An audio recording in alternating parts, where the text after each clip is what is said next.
आज के इस पश्चिमी राजस्थान उद्योग हस्तशिल्प उत्सव के कार्यक्रम में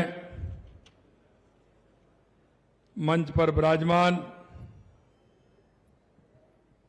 कैबिनेट में मेरे साथी,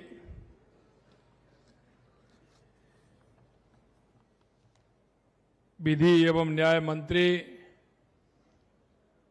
श्री जोगाराम पटेल जी, इसमें जिनका पूरे मन से और दृढ़ इच्छा के साथ उसमें भी अगर काम हाथ में ले लिया तो चाहे कुछ भी हो उसको पूरा करना है, ऐसे अखिल भारतीय संगठन मंत्री लघु उद्योग भारती श्री प्रकाश जी भाई साहब, निवर्तमान राष्ट्रीय अध्यक्ष लघु उद्योग भारती घनश्याम ओझा जी, उद्योग एवं वाणिज्य राज्य मंत्री के बिश्नोई जी, राज्यसभा के सांसद राजेंद्र जी गहलोत साहब, जोधपुर शहर के विधायक अतुल बंसाली जी, विधायक सूरसागर देवेंद्र जी जोशी साहब, विधायक बिलाड़ा अर्जुन लाल जी गर्ग, अध्यक्ष जीव जंतु कल्याण बोर्ड जसवंत सिंह जी बिश्नोई साहब, जोधपुर प्रांत के अध्यक्ष बालकिशन जी परिहार साहब, निवर्तमान प्रदेश अध्यक्ष लघु उद्योग भारती शांतिलाल जी बालट साहब, जिला अध्यक्ष जोधपुर राजेंद्र पालीवाल जी, प्रदेश उपाध्यक्ष लघु उद्योग भारती महावीर चोपड़ा जी, जोधपुर प्रांत के महामंत्री सुरेश कुमार बिश्नोई जी, मंच पर बैठे हमारे नेतागण और सामने बैठे मेरे लघु उद्योग भारती से जुड़े हुए उद्योग से जुड़े हुए मेरे बहनों और भाइयों, सबसे पहले तो मैं एक अच्छे काम के लिए जो लगातार आप कर रहे हैं उसके लिए मैं आप सभी का वंदन करता हूं, अभिनंदन करता हूं, आप सभी को मैं प्रणाम करता हूं।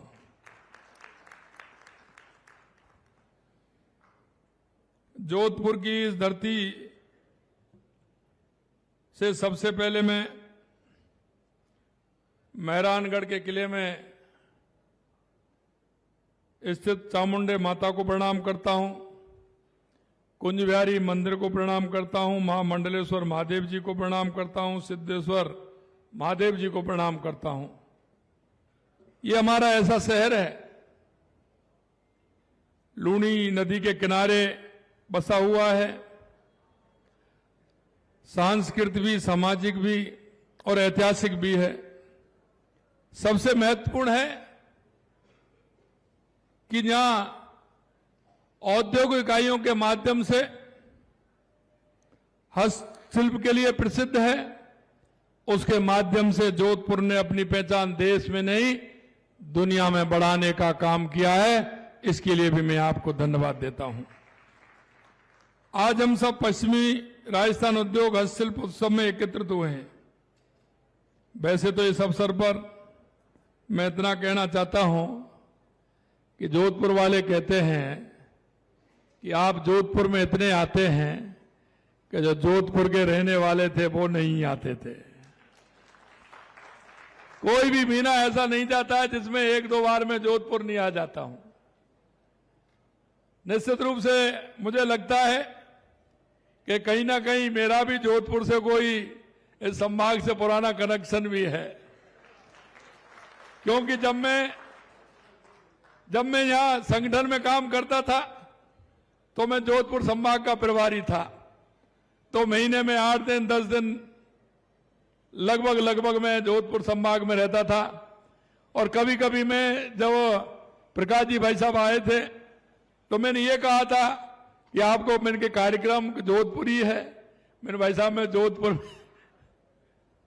बहुत जाता हूं, लगातार मेरे जोधपुर में महीने में 1-2 कार्यक्रम होते हैं। मेरे भाइयों, मैं इतना कहना चाहता हूं आपसे, अगर मैं जोधपुर के विकास की मैं बात करूंगा आगे, कि किस तरह से हमने जोधपुर और हमारे पूरे राजस्थान का एक रोड मैप बना करके काम किया है। मैं इस उत्सव का आयोजन लघु उद्योग भारती द्वारा किया गया है और इसमें मैं कह सकता हूं कि लघु उद्योग भारती हमारा वो संगठन है जो राष्ट्र प्रथम की अवधारणा से चलता है और सबसे बड़ी इसकी खासियत है कि हमारे देश की अर्थव्यवस्था को अगर कोई मजबूत करने का काम कर रहा है तो हमारे ये लघु उद्योग कर रहा है और उसमें लघु उद्योग भारती का बहुत बड़ा योगदान है।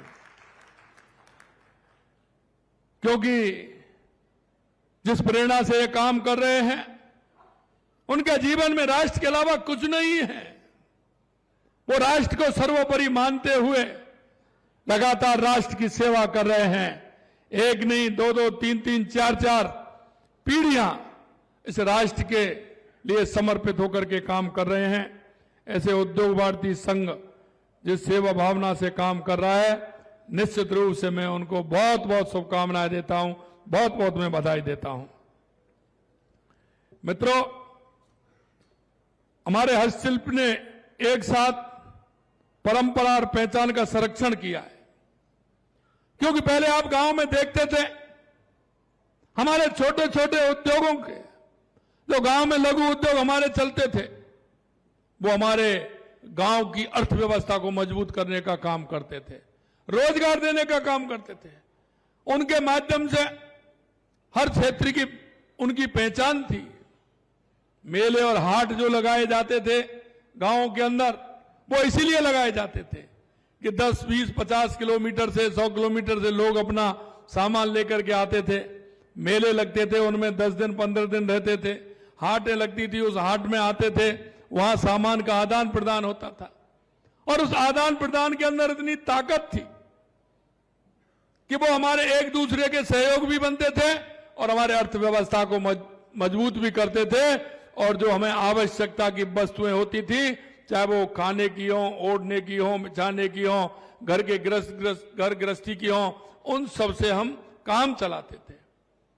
हमारे ये मेले और हमारे ये जो हाटें लगती थी, इसमें शादियों के सामान भी उपलब्ध होते थे। हमारी ज्वेलरी का काम होता था। शादी ब्याह में आने वाले जो हमारे शादी ब्याह के जो हमारे नेग होते हैं, उन नेगों में जो आवश्यकता होती है, उसकी आवश्यकता की पूर्ति भी वो करते थे। चाहे वो हमारी चूड़ियां हो, चूड़े हो, हमारी ओढ़नी हो, हमारे साफा हो, ऐसे बहुत सारे काम होते थे जिनसे हमारा काम चलता था। मैं इसलिए कहना चाहता हूं ये सारी बातें कि हमारे लघु उद्योग भारती ने उन बातों को छांटा। आप देख रहे थे किस तरह से कुल्हड़ बन रहे थे, और ये लोग कुल्हड़ों को छोड़ गए, उस पर आ गए, प्लास्टिक पर आ गए, केमिकल लगे हुए उससे काम लेते थे। वो स्वास्थ्य को भी हानिकारक होते थे। लेकिन आज वो लघु उद्योग भारती के माध्यम से वो हमारा बिना किसी नुकसान के हमारे ये छोटी छोटी काम आगे हो रहे हैं। ये कम पूंजी रोजगार देने का माध्यम भी है, विरासत और व्यवसाय को एक सूत्र में भी बांधता है, गांव और कस्बों में स्थानीय स्तर पर आजीविका का साधन भी है। इसमें महिलाओं का सशक्तिकरण भी होता है। माता बहनें सदियों से हस्तकला में निपुण रही हैं, वो कला भी हमारी धीरे धीरे जो विलुप्त हो रही है, वो कला भी हमारे यहाँ रही है। उनकी कला को रोजगार से जोड़ता है और घर बैठे आजीविका देता है, उन्हें आत्मनिर्भर बनाता है, उनका मनोबल बढ़ाता है। आप जब ध्यान से देखेंगे तो पाएंगे कि हस्तशिल्प सामाजिक परिवर्तन का भी एक बड़ा माध्यम रहा है। माताओं की आर्थिक स्वतंत्रता, उनकी अगली पीढ़ी पर सकारात्मक प्रभाव। इसलिए मेरा स्पष्ट मानना है कि हस्तशिल्प उद्योग ग्रामीण भारत के सशक्तिकरण का माध्यम है, श्रमिकों के सशक्तिकरण का माध्यम है, महिलाओं के सशक्तिकरण का माध्यम है और युवाओं के सशक्तिकरण का माध्यम है, गरीबों के स्वावलंबन का माध्यम है और ये श्रम की गरिमा को भी स्थापित करता है और इससे हमारे श्रम का सम्मान भी होता है जो उस तरह का काम करते हैं उन सभी लोगों का। हमारे लिए हमारे हस्तशिल्पियों का कल्याण सर्वोपरि होता है। उनके लिए नए अवसर बनाना प्राथमिकता होती है। उन्हें नए मार्केट लिंकेज देना ये लक्ष्य होता है। उन्हें कौशल प्रशिक्षण देना ये हमारा ध्येय होता है। हस्तशिल्प को सहायता देने के लिए लगातार हमारी सरकार भी काम कर रही है। हमने 1170 में दस्तकारों का परिचय पत्र जारी किए। राजस्थान हथकरघा विकास निगम द्वारा वंचित बुनकरों को 16 करोड़ 92 लाख रुपए के हथकरघा वस्त्र खरीदे गए। बुनकर पुरस्कार योजना के तहत 186 बुनकरों को सम्मानित किया गया। बाजार सहायता योजना से 1292 शिल्पियों और दस्तकारों को लाभ पहुंचाया गया। चर्म प्रशिक्षण योजना में 565 चर्म दस्तकारों को लाभान्वित किया गया। माटी कला बोर्ड 1350 माटी कला कामगारों को निःशुल्क इलेक्ट्रिक चाक व मिट्टी गूंथने की मशीन दी गई, क्योंकि उनका छोटा सा सहारा उनके लिए बहुत बड़ा होता है। वो कहावत है ना कि मुर्गी के लिए तो तकुआ का घाव बहुत बड़ा होता है। हमारे उस छोटे शिल्पकार को, हमारे उस छोटे से लघु उद्योग वाले को ये जो सहायता होती है बहुत बड़ी होती है। वो उसको अपने काम को बढ़ाता है। इसलिए हमने कई हमारी ऐसी योजना हमने दी है जिनमें अपने वो कार्य को आगे बढ़ाने के लिए ब्याज मुक्त ऋण भी बोले। कई को हम बहुत कम ब्याज पर ऋण भी देने का काम कर रहे हैं।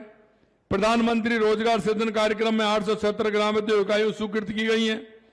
इनसे हमने 9162 व्यक्तियों को अतिरिक्त रोजगार मिला और 66 करोड़ रुपए के मार्जिन मनी उपलब्ध कराई गई। खादी क्षेत्र में 92 करोड़ रुपए का उत्पादन हुआ। 24,436 व्यक्तियों को रोजगार दिया। 1,723 उद्यमियों को 122 करोड़ रुपए का अनुदान दिया गया है। जिला और पंचायत स्तर पर 218 और 553 औद्योगिक प्रोत्साहन शिविर आयोजित किए गए हैं। उन प्रोत्साहन शिविरों के माध्यम से हमारी ऐसी माता बहनें, क्योंकि आपने देखा है राजीविका के माध्यम से हमने कहा है कि हम लखपति दीदी बनाने का हमने लगभग 20 लाख बहनों को प्रशिक्षण दिया है। और मैं आपको कहना चाहता हूं कि देश के यशस्वी प्रधानमंत्री नरेंद्र मोदी जी के नेतृत्व में राजस्थान के अंदर 12 लाख से ज्यादा बहनों को हमने लखपति बनाने का काम किया है। और अभी कुछ बहनें तो हमारी मिलियन दीदी बनने वाली हैं, उसकी ओर बढ़ रही हैं।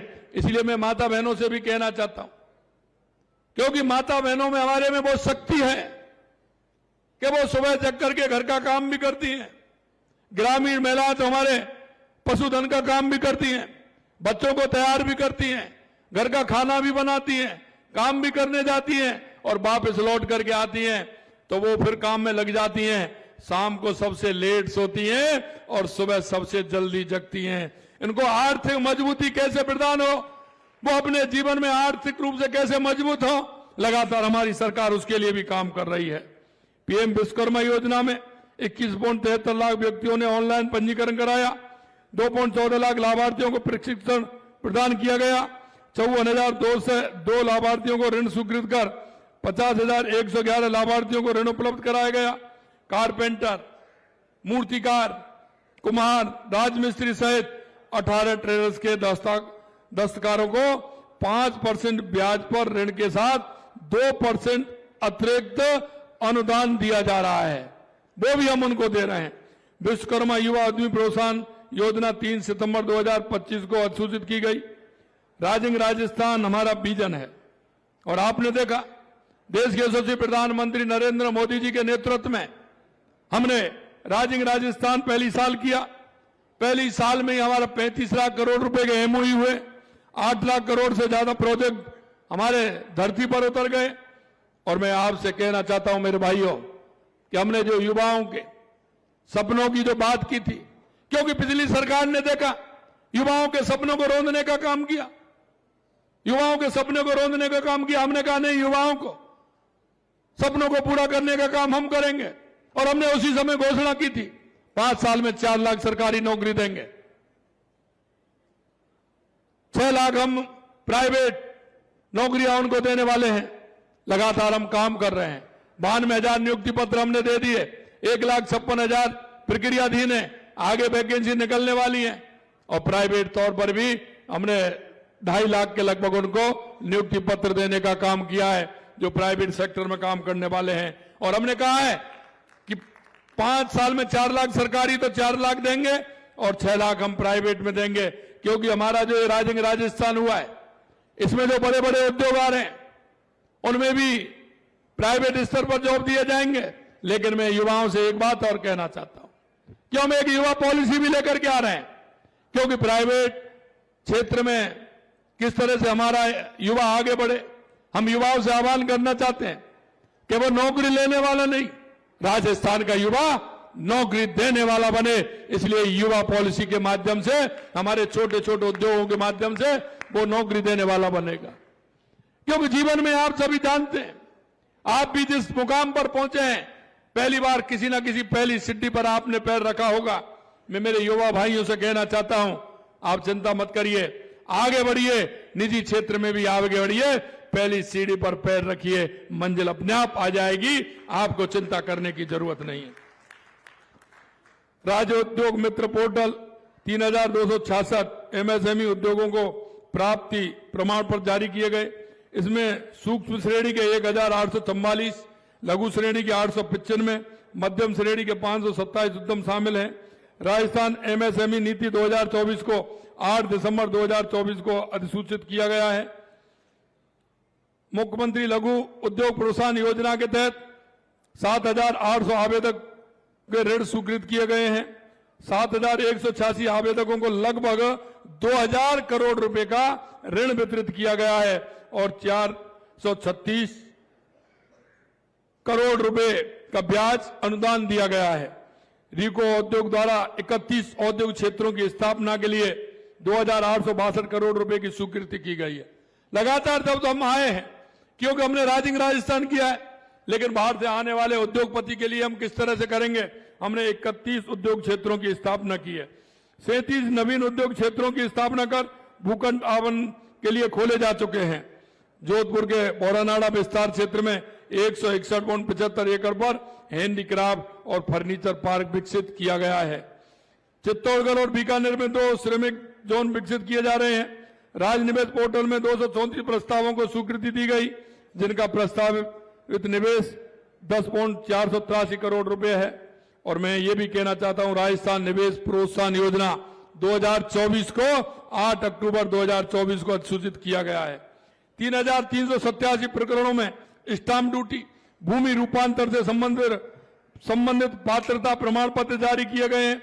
योजनाओं के अंतर्गत 1,845 करोड़ रुपए का अनुदान वितरित किया गया है। युवा उद्यमी प्रोत्साहन योजना में ब्याज पुनर्भरण हेतु ऋण सीमा बढ़ाकर 2 करोड़ रुपए की गई है। राज्य वित्त निगम द्वारा 332 करोड़ रुपए की ऋण स्वीकृति 236 करोड़ रुपए वितरित किए गए हैं। लगातार हम इसलिए कि हमारे इसके माध्यम से हमारे युवाओं को रोजगार मिले, हमारे उद्योग धंधे बढ़ेंगे। और देश के यशस्वी प्रधानमंत्री नरेंद्र मोदी जी कहते हैं, वोकल फॉर लोकल, हमारी अर्थव्यवस्था मजबूत होती है। मेरे भाइयों बहनों, मैं ये कहना चाहता हूं, जो हमारे यहाँ पिछले काम थे, आज मेरे को प्रसन्नता हुई, क्योंकि पहले घरों में कांसी के बर्तन हुआ करते थे। हम जब देखते थे उस बेला को उठा करके कुछ खाना होता था, थाली भी उसी की होती थी, कांसे की, गिलास भी वही होता था, इतना बड़ा होता था। अगर किसी रिश्तेदार को देते थे तो इतना दूध बड़ा होता था, अब छोटे में मिलता है। अब ये नुकसान हुआ कि नहीं हुआ है? अगर कहीं पहले जाते थे तो बड़े वाला गिलास दूध का मिलता था, अब छोटे वाला मिलता है। मैंने आज उनका देखा, मैंने धन्यवाद दिया कि कांसी के बर्तन दोबारा से वो अपने यहाँ जोधपुर में बन रहे हैं। मैं आपसे कहना चाहता हूं, उसका लाभ आप देख सकोगे। कांसे के बर्तन में खाने से वो अमृत बन जाता है, इसलिए हमारे पुरखे कांसी के बर्तन का उपयोग करते थे। पहली बार देखा मैंने तो, पहले तो देखते थे, छोटे थे जब घर में होते थे, अब तो पूरा स्टील आ गया। लेकिन अच्छी बात है कि उन्होंने इस तरह का काम प्रारंभ किया है। राज्य में निर्यात को 1.50 लाख करोड़ रुपए तक बढ़ाने के लिए राजस्थान एक्सपोर्ट प्रमोशन पॉलिसी अधिसूचित की गई है। एक जिला एक उत्पादन पहल के तहत राजस्थान ओडीओपी नीति लागू की गई है। इसमें जरूर मैं आपसे कहना चाहता हूं, ओडीओपी में हमने पंच गौरव नाम से हर जिले में किया है। मित्रों, इससे कि हमारा वो उत्पादन, कई जगह ऐसा है कि एक ही उत्पादन 2 जिलों में है, 3 जिलों में, उससे कोई फर्क नहीं पड़ता। लेकिन उस जिले का कोई उत्पादन हो, कोई फल हो, कोई ऐसी वनस्पति या कोई ऐसा पर्यटन स्थल है उनको हमने, कोई उसका खेल हो, इस तरह से हमने पंच गौरव हमने नाम दिया है ओडीओपी का, उससे कि एक दूसरे जिलों में उनकी आवश्यकता की पूर्ति भी हो और हमारे वहां का जो प्रोडक्ट है वो आगे बढ़े, इसके लिए भी हम काम कर रहे हैं। Rajasthan textile and April policy 2025 को 13 फरवरी 2025 को सूचित किया गया है। राजस्थान लॉजिस्टिक्स पॉलिसी 2025 को 19 फरवरी 2025 को लागू कर दिया है। राजस्थान एकीकृत क्लस्टर विकास योजना के तहत 83 करोड़ रुपए की लागत से 6 प्रोजेक्ट स्वीकृत किए गए हैं। इसमें मैं आपको पॉलिसी के बारे में, नीति के बारे में इसलिए बताना चाहता हूं। पहली जो सरकार थी, कांग्रेस की जो सरकार थी, ये चेहरा देख करके काम करती थी, कौन आएगा किसका चेहरा ठीक। अब चेहरा जानते हो आप कैसे देखते थे, वो जानते हो ना। हमने कहा कि हम ये नहीं करेंगे, हम पॉलिसी बना करके काम करेंगे, नीति बना करके काम करेंगे। इसलिए हमने 28 नीतियां हमने लागू की हैं हर क्षेत्र में, जिससे कि उस नीति के हिसाब से काम हो, किसी को किसी प्रकार की दिक्कत नहीं हो और वो आए और नीति के हिसाब से उसको पूरा काम हो, उसको किसी प्रकार से ठगी उसके साथ नहीं हो। ये कांग्रेस के लोग हैं साहब। आप मैं कह सकता हूं, राजस्थान की 2 विधानसभाओं में हमने कहीं भी कोई ऐसा वो नहीं किया कि हमारा एमएलए नहीं है। हमने राजस्थान की 2 विधानसभाओं में विकास के लिए पैसा दिया है। हम 8 करोड़ जनता का नेतृत्व करते हैं। हम ये नहीं देखते शकल देख करके या कांग्रेस या बीजेपी या कोई दूसरा, हमारी जनता है। इसलिए हमने 200 विधानसभा में समान रूप से व्यवहार करते हुए हमने काम दिए हैं। और मैं ये भी कहना चाहता हूं, मुख्यमंत्री जी, पूर्व मुख्यमंत्री जी, सुन लीजिए, आप अपना हिसाब निकाल लीजिए। मैं भी पूरा चिट्ठा लेकर के आया हूं और आप मेरे से कहते हैं जोधपुर का, मैं चिट्ठा लेकर के चलता हूं। आपने 5 साल में नहीं किया, 50 काम ऐसे हैं जो आपने 5 साल में नहीं किए, वो हमने 2 साल में करके बता दिए। ये दृढ़ शिक्षा शक्ति होती है। अरे आप तो वो लोग हैं, अरावली की बात कर रहे हैं। अरे आपने भाटा नहीं छोड़ा, आपने रेता नहीं छोड़ा, आप नल की ठूंटियों को खा गए, आपसे क्या बचा है? अरे युवाओं के सपनों को खा गए। आप हमसे बात करते हैं, आज ये कह रहे हैं साहब ये देखिए। अरे हम आज भी कह रहे हैं, हम लगातार कह रहे हैं अरावली से कोई छेड़खानी नहीं की जाएगी। पर लेकिन एक बात मैं कहना चाहता हूं, 2002 और 2003 में उसकी परिभाषा किसने बनाई? 2009 में और 10 में परिभाषा किसने बनाई? कितने आपने पट्टे दिए? अरावली में कितना काम किया? आज झूठ की बात करते हो। जब हम सीए को लेकर के आते हैं तो हल्ला मचाते हैं, अफवाह फैलाते हैं। अरे भाई अब क्या हो गया? हमने तो लागू भी कर दिया। और मैं कहना चाहता हूं, यहां के विस्थापकों को पट्टे भी हमने दे दिए, जोधपुर में ही दिए हमने, सबसे पहले स्टार्टिंग में यही किए। कभी कहते हैं कि संविधान बदल देंगे, अब आ गए साहब अरावली। अरे भाई तुम्हें अफवाह के अलावा और कुछ नहीं आता का? अब कैसे एसआईआर? अरे भाई इसमें तुम्हें कहां दिक्कत आ रही है एसआईआर में? अरे इस घुसपैठी का इस देश के अंदर एक भी घुसपैठी नहीं रहने देंगे, ये भी हम कहना चाहते हैं। आप उन घुसपैठियों के समर्थक हो, आप उन घुसपैठियों के समर्थक हो, वोट के लिए सब कुछ खा जाओगे, ऐसा नहीं चलेगा। ये माननीय गहलोत साहब, ये मोदी जी का जमाना है।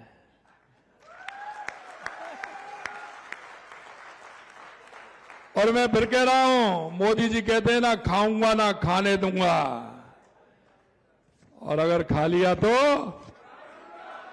बस वापस भी आएगा। आप देखते जाइए, ये पेपर लहरा करके बात कर रहे हैं। मेरे पास भी बहुत सारे पेपर हैं, मेरे पास भी बहुत सारे पेपर हैं, लेकिन मैं जब कहता हूं उसका जवाब नहीं देते। आजकल आप, क्योंकि पता नहीं, ट्वीट करते हैं, ट्वीट मास्टर बन रहे हैं, ट्वीट करते हैं। अब उनको जब दुविधा में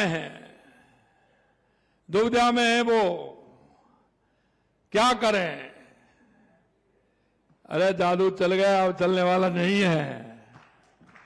अब वो ये कह रहे हैं कि मैं इधर जाऊं या इधर जाऊं, क्या करूं क्या नहीं करूं। अरे जो बोया है वो तो काटना ही पड़ेगा, क्यों चिंता करते हो?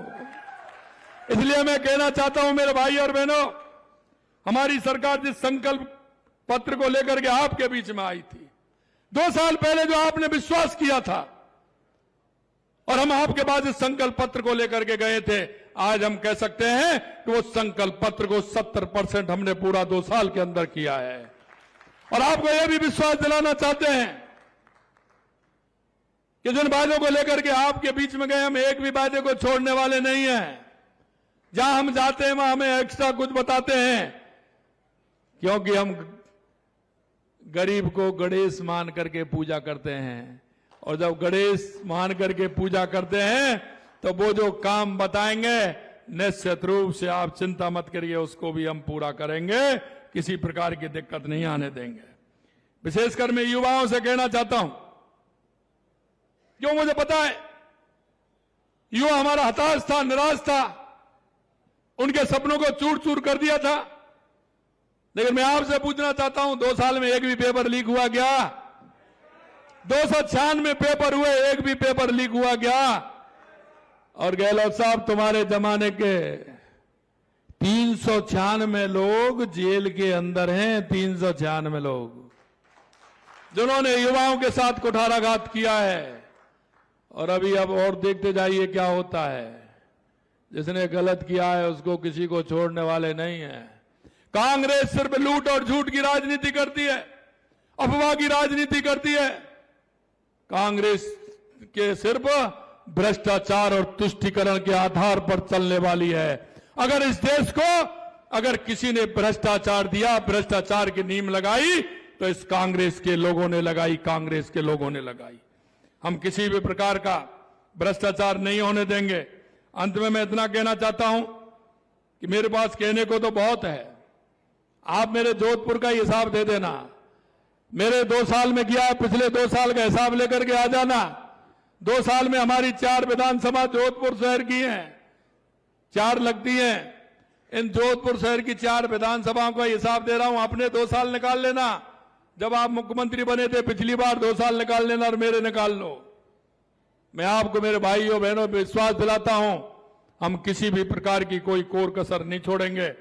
हमने राजस्थान की जनता के बीच में जब हम गए थे, राजस्थान की जनता ने जब हमें सरकार हमारी बनाई, तो हमने एक रोड मैप बनाया। और रोड मैप वो बनाया, सभी से बातचीत करके हमारे मंत्रिमंडल, हमारे सभी वरिष्ठ नेताओं ने सोचा कि राजस्थान के लिए क्या आवश्यक है। सबसे पहले हमने कहा कि हमारे राजस्थान के लिए कहा कि पानी की आवश्यकता है। लगातार हम पानी के क्षेत्र में काम कर रहे हैं। कोई भी जिला ऐसा नहीं है जिसमें हमने पानी के क्षेत्र में काम नहीं किया हो। लगातार से हमारी ईआरसीपी रामजल सेतु योजना हो, 17 जिले उसमें आते हैं। हमारे यमुना जल का शेखावाटी के लिए आवश्यकता हो, उसके लिए किया। आपके यहां जोधपुर से हमारी गंगा नहर, इंदिरा गांधी नहर से पानी आता है, तो उसके लिए भी 5,000 करोड़ रुपए दिया है। अब उनको क्या पता कि अगर उनको साफ नहीं किया जाएगा, पक्का नहीं किया जाएगा, तो टेल पे तो मेरा जैसलमेर, जोधपुर और बाड़मेर है ना, तो यहां पानी कैसे आएगा? उसके लिए कि वहां पानी टेल तक पहुंचे, 5,000 करोड़ रुपए स्वीकृत किए, उनका मरम्मत का काम हो रहा है, जिससे कि हमारे इस पूरे क्षेत्र को हनुमानगढ़, गंगानगर, बीकानेर, नागौर, जोधपुर, पलौदी, जैसलमेर और बाड़मेर का उसको पानी मिल सके। इसी तरह हम नर्मदा के लिए काम कर रहे हैं। वहां रिजर्वायर बनाने के लिए हम काम किया है हमने कि वहां हम रिजर्वायर बनाएंगे तो नर्मदा का पानी आता है, तो कुछ हमारे बाड़मेर के काम आएगा, तो कुछ हमारे जालौर और सांचौर के लिए काम आएगा, रानीवाड़ा के लिए काम आएगा। दूसरा हमारा सोम कमलाम से हमारा जवाई बांध में कैसे पानी आए, जवाई बांध के अगर में हमारा सही भरेगा तो उसका पानी हमारा पूरा पाली, जालौर, सिरोही और आगे आएगा तो हमारा जोधपुर है। तो इसलिए हमारा पानी किस तरह से हमारे किसानों को फायदा हो, पीने का पानी किस तरह से मिले, उस तरह की योजना हमने बनाई। इसी तरह माई डैम से पानी हमारा आएगा तो उसको कैसे उपयोग लिया जाए। डूंगरपुर, बांसवाड़ा, प्रतापगढ़ के लिए देवास स्कीम हमने प्रारंभ की है। आधा पानी अरब सागर की तरफ जाता था, आधा हिंद महासागर की तरफ, वहां भी हमने स्वीकृति दी है। टनल बना करके और एनीकट बना करके उस पानी को हम उदयपुर की तरफ लेंगे तो उदयपुर, राजसमंद, चित्तौड़, भीलवाड़ा के लिए काम आएगा। ब्राह्मणी नदी से पानी वो आएगा तो हमारे बीसलपुर में आएगा, जिससे बाकी पूर्वी राजस्थान और हमारे जयपुर के लिए, अजमेर के लिए, उसके लिए पानी की आवश्यकता। संपूर्ण राजस्थान का खाका खींच करके हमने पानी के क्षेत्र में काम किया है। दूसरा हमारा काम था बिजली का, तो बिजली के लिए लगातार हम काम कर रहे हैं। हमने 2 साल के अंदर 6,363 मेगावाट हमने बिजली उत्पादन किया है। कुसुम ए में हम देश में पहले नंबर हैं, कुसुम सी में हम तीसरे नंबर हैं, लगातार उसके लिए काम कर रहे हैं। बैटरी स्टोरेज में हम 6,000 का हमको स्वीकृत हो गया, हमारा टेंडर उसमें हो गया। 6,000 हमने और मांगा है, जिससे शाम की जो बिजली आती है, दिन में सोलर मिलता है, शाम को किसी प्रकार की दिक्कत नहीं हो। हमने किसानों से कहा है कि हम आपको 2027 तक दिन में बिजली देंगे। 22 जिलों में हम देने लग गए हैं और हम कहना चाहते हैं कि 2027 तक किसान को दिन में बिजली देंगे, ये भी हम कह रहे हैं। दूसरा आप देख रहे हैं राजस्थान में हमने काम किया, वो मैंने आपको बताया किस तरह से उद्योग के लिए काम हो रहा है, हमारे युवाओं को नौकरी मिल रही है। हमने ये भी कहा है कि देश के यशस्वी प्रधानमंत्री नरेंद्र मोदी जी कहते हैं कि हमारा युवा, हमारी महिला, हमारा किसान, हमारा मजदूर, अगर ये आगे बढ़ेगा तो हमारा प्रदेश आगे बढ़ेगा, हमारा देश आगे बढ़ेगा। लगातार हम किसान के उत्थान के लिए लगातार काम कर रहे हैं, युवाओं के लिए काम कर रहे हैं, महिलाओं के लिए काम कर रहे हैं। श्रमिक जो हमारा काम करता है, मजदूर, उसके लिए लगातार हम काम कर रहे हैं। उस तरह की योजना लेकर के आए जिस तरह से उनको किसी तरह से परेशानी नहीं हो। मैं इतना ही कहना चाहता हूं मेरे भाई और बहनों, हम वो लोग नहीं हैं कि जो, क्योंकि मैंने देखा, मैं परसों शेखावाटी में था, शेखावाटी के लोगों ने कहा मेरे से कि साहब आप तो ये कर रहे हो, लेकिन कांग्रेस तो 40 साल से इस बात के लिए हमसे वोट लेती रही कि अब की बार यमुना का जल ले आएंगे, अब की बार ले आएंगे। ये तो झांसे देने वाले हैं, अफवाह फैलाने वाले हैं। मैं आपसे यही कहना चाहता हूं मेरे भाई और बहनों कि किसी तरह की कोई भी परेशानी आपको नहीं होगी। मैं अंत में इतना कहूंगा कि जिस विश्वास के साथ आपने हमारी सरकार को बनाया है, निश्चित रूप से आपके विश्वास को पूरा करने का काम हमारी सरकार करेगी। अंत में एक अपील करूंगा आपसे, क्योंकि हमारे केंद्र और राज्य सरकार की गरीब कल्याण की बहुत सारी योजनाएं, उन योजनाओं को धरातल पर उतारने का काम आप हम सबका है, समाज का भी है, सरकार का भी है, हम सबका बनता है। हमारी ऐसी वो योजनाएं, कोई हमारी मां, कोई हमारी ताई, कोई बूढ़ी दादी, कोई हमारा बुजुर्ग, कोई हमारी दिव्यांग बहन, कोई हमारा युवा, कोई हमारी युवती, कोई भी ऐसी है जिसको उसको सहारे की जरूरत है, योजनाओं का लाभ मिले। उन योजनाओं का लाभ आपके पड़ोस में रहने वाली, आपके गांव में रहने वाली, आपके मोहल्ले में रहने वाले ऐसे लोगों को उन हमारी केंद्र और राज्य सरकार की योजनाओं का लाभ आपको ज्यादा से ज्यादा दिलवाना है, ज्यादा से ज्यादा दिलवाना है, जिससे हर व्यक्ति का जीवन स्तर ऊपर उठे। उनका ऊपर उठेगा तो निश्चित रूप से हमारा राजस्थान विकसित होगा। इसलिए मैं आपसे कहना चाहता हूं, उसमें आप सभी का सहयोग की अपेक्षा मुझे है। अंत में इतना ही कहूंगा कि आपने ये कार्यक्रम, लघु उद्योग भारती ने बहुत ही ऐतिहासिक काम कर रहे हैं, और काम ही नहीं कर रहे हैं, सरकार की मदद भी कर रहे हैं। जब पहली बार मैं आया था, प्रकाश जी भाई साहब बता रहे थे, जब पहली बार मैं आया था, तीसरी बार आया हूं मैं, पहली बार में 30 लाख रुपए की बचत होकर सरकार को दी थी, दूसरी बार में 80 लाख, और अब अनुमान है मेरे को लगभग 1.5 करोड़ रुपए। तो सरकार की मजबूती के लिए भी काम कर रहे हैं और हमारे उद्योग के उन भाइयों के लिए भी काम कर रहे हैं। मैं धन्यवाद देना चाहता हूं आप सभी को कि इस तरह का आयोजन आप करते हैं और इस आयोजनों से हर साल लोग जुड़ते हैं। मेरे को बताया अब की पिछली बार 700 स्टॉल थी, अब की बार 800 हो गई, पिछली बार उससे 550 थी, पिछली बार भी बढ़ी, और अब मैं आगे भी कहना चाहता हूं आगे आने वाले समय में यह अगली बार 1000 तक पहुंचेंगी, यह भी मुझे विश्वास है। क्योंकि जो काम करता है और मजबूती के साथ करता है, बिना किसी लोभ लालच के करता है, जनता के भलाई के लिए करता है, उसको साथ गिरधारी गोवर्धन नाथ भी देते हैं। इसलिए मैं कहना चाहता हूं आप चिंता मत करिए, खुले दिल से काम करिए, सरकार पूरी तरह से आपके साथ है। और माननीय प्रकाश जी भाई साहब, मैं यही कहना चाहता हूं, आपने जो ये काम किया है, निश्चित रूप से वो गरीब मजदूर, जो माननीय प्रधानमंत्री जी कहते हैं कि अंतिम पायदान पर जो खड़ा व्यक्ति है उसको लाभ मिले, इसके माध्यम से उसको लाभ मिलेगा और हमारा राजस्थान मजबूत होगा, हमारा राजस्थान विकसित होगा। इसी के साथ बहुत बहुत धन्यवाद। जय हिंद, जय भारत, जय राजस्थान।